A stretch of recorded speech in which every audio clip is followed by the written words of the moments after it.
Welcome back to my channel, guys. Today, I want to talk about the latest drama, the saga that's unfolding in real time with EJ Johnson. As I'm making this video, I find this whole discourse very interesting because it includes all of my favorite themes that I love to talk about on this channel that I'm sure many of you guys like to also dissect and analyze, including internalized homophobia, including misogyny. There's a socioeconomic privilege element to all this and fame. And there's also a racial component that I think is so relevant to the entire conversation of EJ Johnson. So, for those of you who have no idea what I'm talking about, let me give you the Clip Notes recap. EJ Johnson is the son of American basketball legend and icon Magic Johnson, and EJ happens to be gay. But not only is he gay, he's very flamboyantly gay, and he's very effeminate, and he's always been that way. He's been, I feel like he's just always been around like that nepo baby generation, of millennials who have just always kind of been on TV or on social media.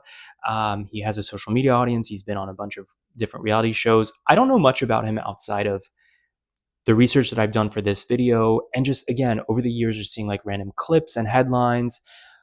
But the whole thing with EJ Johnson, part of his notoriety has always been because of that juxtaposition of his father being this sort of symbol, right, of Americana masculinity, right, that like Hall of Famer kind of fame, and then his son is super, super flamboyantly uh, gay. He loves to flaunt it. Like he loves wearing dresses. He seems like he likes the attention of paparazzi and stuff. His Wikipedia page, when I was doing research for this video, refers to him as a socialite, which I think is sort of the perfect term to describe at least my interpretation of EJ. That's the word. The word socialite, by the way, is very funny to me because it refers to a very specific thing, right? Which is this idea of being famous for being famous, sort of like what Kim Kardashian, I think, was at the very beginning, and still is in a lot of ways, I think, how the world got to know her. And this interview that has been causing all this controversy certainly doesn't do him any favors. So let's dive into it. EJ Johnson did this interview where he talked about his sexuality, coming out to his parents, how he views himself. He talked about gender, sexuality, all that stuff. And there were these highlights from the interview that have since circulated. Some of you might have seen them, where he mentioned a few things that have just irked people. The first one being that he doesn't really date gay men, that gay guys aren't his thing. He's not really attracted to gay men. He's attracted to straight men. And so he purposefully goes to straight spaces to find the kind of guys that he's into, and he gets hit on by them, and that's his target audience. And to be clear, the gay community room. Yeah. Your own community. Yeah. These are not my men in terms of attraction. Now, if I'm just going to have a kiki, sure. But like, these are not the men that are interested in me in that capacity. I do that when I go to the straight rooms. When it comes to men, has it always been what some people consider the straight guy always being the one that would approach you? Or somebody who, has been intimate and dating, women for most of their life, or like up until then, for sure. Absolutely. It has always been that way, but now it's like even more so. Now that I definitely present in more of a feminine way. Because also, like, it's like my energy is that. In the same interview, he also mentioned that he, in so many words, that he does femininity better than women. I'm out all the time, and like I'm killing a dress and no one else is. Like the girls in the room are not doing it. Like they don't look cute. And so, if he can look good wearing a dress, why not? He's doing a better job than these chicks out here. I'm paraphrasing, but that's basically what he said. Now, there's a lot to dissect here, right? Let's just start. Let me backtrack for a second. Part of the notoriety with EJ, and I think what throws people off with EJ, is that he comes from this legacy, right, of the basketball Americana masculine sort of imagery of Magic Johnson. And the irony is that EJ is built like his father. He is a statuesque, tall black man, but he's very flamboyant. He's very effeminate.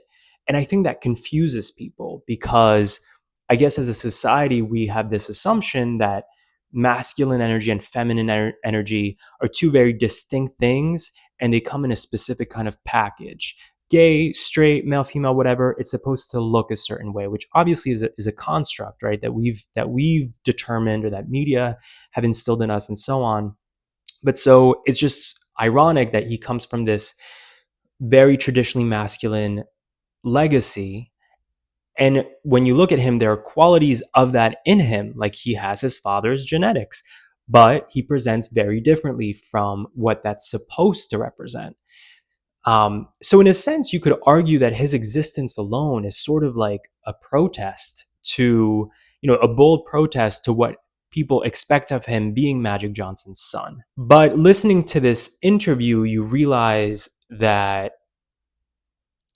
EJ Johnson still has a lot of unlearning to do because you realize that he's not doing this for as a protest or to reclaim his identity. It's actually a lot of it seems to revolve around toxic tropes that so many of us, especially gay men, have adopted, thinking that we're not worthy as gay men, so we have to chase the validation of straight men. And of course, if a man is into another man, even if a man sees EJ's feminine, mannerisms and aura and his fashions and is attracted to that, at the end of the day, EJ presents as a man. So any man who will be into EJ Johnson is inherently not a straight man. And I was sort of disturbed that he, again, being only 1 year younger than me, being in his mid 30s at the time that I'm making this video, I was disturbed that he wouldn't have the vocabulary or the self consciousness, the self awareness to at least use wiser language in expressing what he's trying to express, which is, I think, he just likes traditionally masculine men, which is a very different thing from saying, I'm into straight guys and I go to straight spaces. I don't need to be around gay men.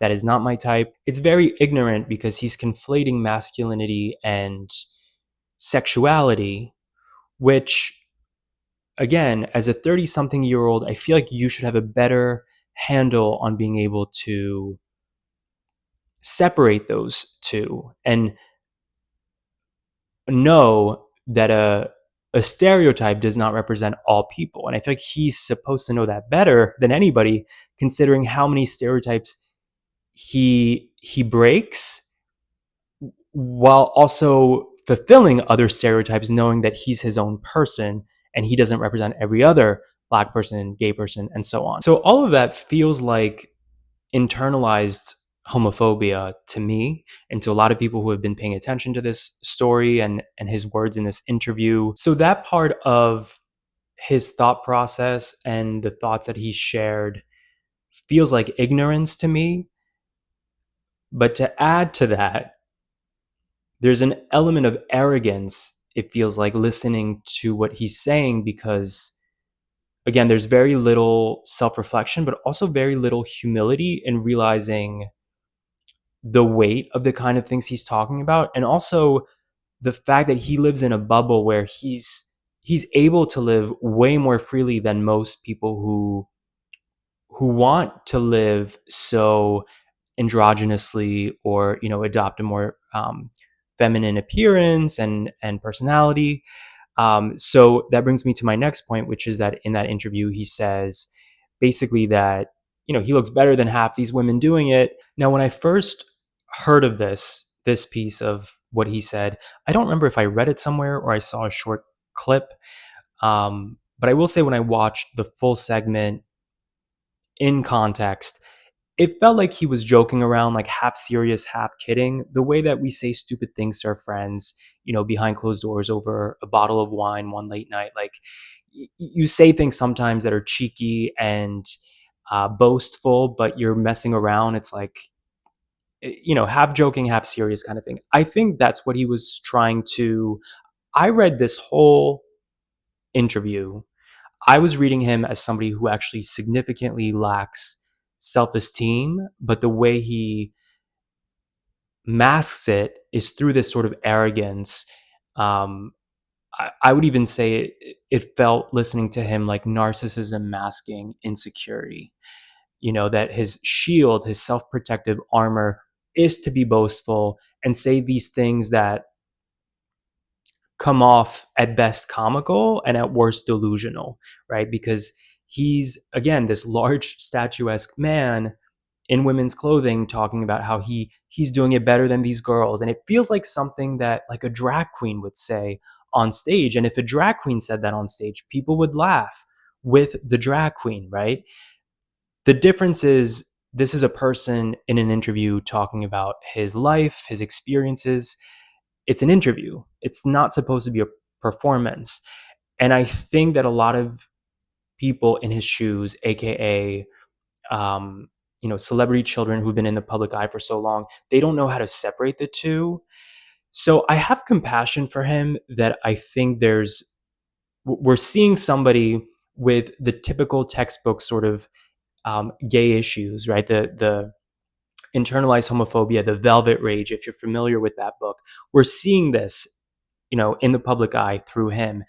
And the sad part is, if my instincts are correct, that this is all a shield, the backlash is only going to make him more defensive and more resistant to seeing that he's the one who kind of needs to work on these things.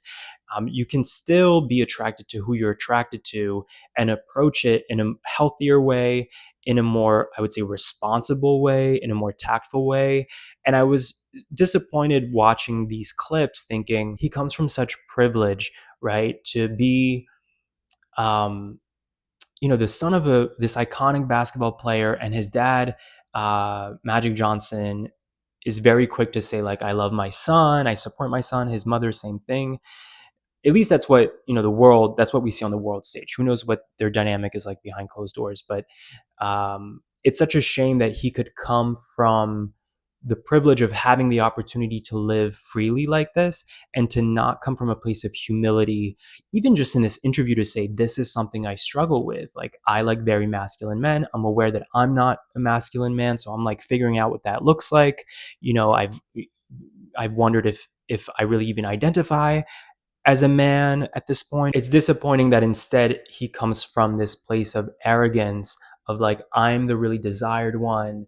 And you guys just, a lot of you just don't understand, whether it's gay men, whether it's women, but like, I got these men in my pocket. That's sort of the energy he was giving off, which again, to me it feels very juvenile. It feels like listening to a high school kid who's very insecure, low self-esteem, trying to kind of mask it. And so that's peculiar to me that at his age, his development, his emotional development, would be so regressed, and to sort of lack the opportunity to just come from a place of vulnerability and say like, I'm still figuring it out. Like, I know this isn't for everybody.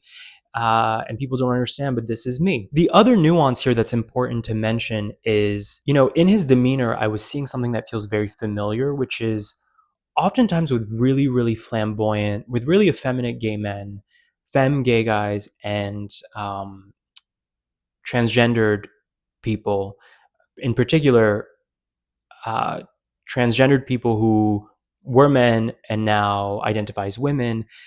Oftentimes, you see this performative nature that is very flamboyant and very suggestive, like sexually. And I can't help but wonder if, the childhood shame and rejection then as an adult manifests into this very sexually forward presentation, because at some point they realize like, oh, this is the one place um, where I can feel powerful, like I can feel wanted through my sexuality. Because just like EJ, a lot of these people realize at a certain point that there's a commodity there, like there's a fetish there of men who are attracted to feminine energy, no matter what the parts look like, right? I see it on Grindr all the time. And I've talked about this on my channel before. Over the years, I've seen more and more men appear on these apps out of nowhere, apps like Grindr saying, I'm only into women, or, I'm straight, I'm only looking for trans women. Or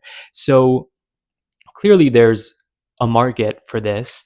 But I think what people like EJ fail to realize is, yes, you're wanted, you're fetishized by some people, by some men, but you're being fetishized because you're seen inherently in a sexual way, because those men are used to seeing people who present the way you do as being an object of lust. Like, I think trans people, trans women, really femme gay guys, I think are sexualized even more than women are in society, because the way that they show up, historically, the way they show up in media is, again, this very sexually forward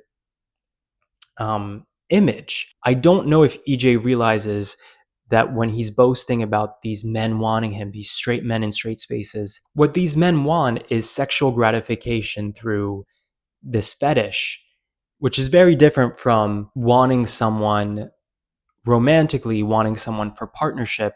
And I don't know if he realizes that. I don't know if he realizes that he's wanted in a way that's superficial enough, that's not worthy of boasting. And being fetishized, I think everybody is capable of being fetishized. Like, we all have something about ourselves, whether it's our gender, our height, our body type, or our race or ethnicity or nationality.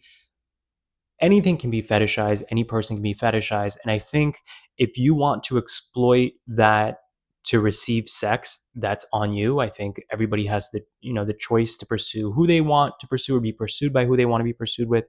But I think the important distinction here is that he's not celebrating being fetishized, he's glorifying, and even boasting about a male gaze that isn't actually indicative of his worth or his value.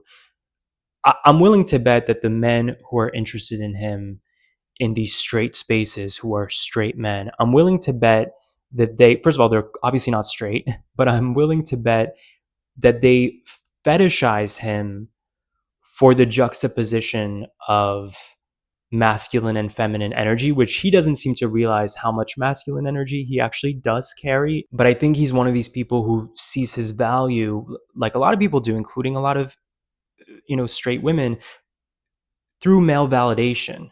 It's a superficial sort of validation and attention. The other thing I think is interesting and worth mentioning is that watching him talk, he very much expresses himself like a valley girl, like, oh my God, like that. And that's when it kind of dawned on me that I think EJ's probably one of those people who, as a child, did not fit in with a bunch of different cliques and had to subconsciously decide, okay, I'm going to lean into this one specific kind of persona, because then at least I know where I stand with this group, that group, this group. And so he adopted this persona that probably was very familiar to him growing up, wealthy in Beverly Hills. He probably thought, I'd rather get full acceptance from certain groups, including the groups that don't look like me, show up like me, and so on.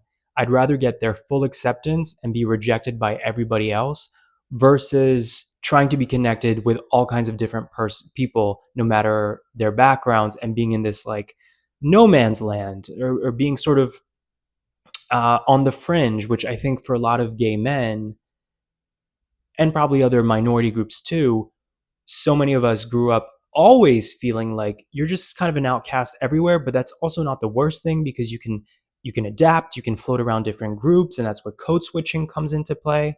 EJ Johnson does not know how to code switch, but I think that's the whole point. I think some people at a very early age decide, I'm not adapting, I'm not code switching. And privilege also comes into play with this, socioeconomic privilege and all of that, that he at some point must have chosen, I'm going to lean into sort of like this caricature persona, this presentation, this performative thing that I know some people really, really like.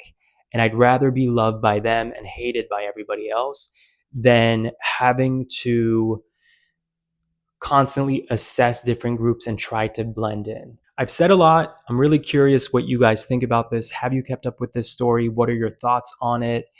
Especially Black gay men watching. I'm very curious what you think about this. I do want to finish this video by saying it's important to dissect all of this, and I think to analyze and to think of it with a critical lens. But I also think it's really easy to get triggered by these subjects when it triggers one of our personal Achilles heels, right? Regarding sexuality, gender, race. I think he's a great example of how easily frustrated we get with people not fulfilling the boxes that we expect them to, or maybe want them to, because others have expected us to, neatly fill into those categories. I do think he's doing a disservice to himself by also doing all this with a bit of like, there's a fluff, right? There's an arrogance, and I think he's self-sabotaging by doing that instead of coming more from a place of honesty and vulnerability.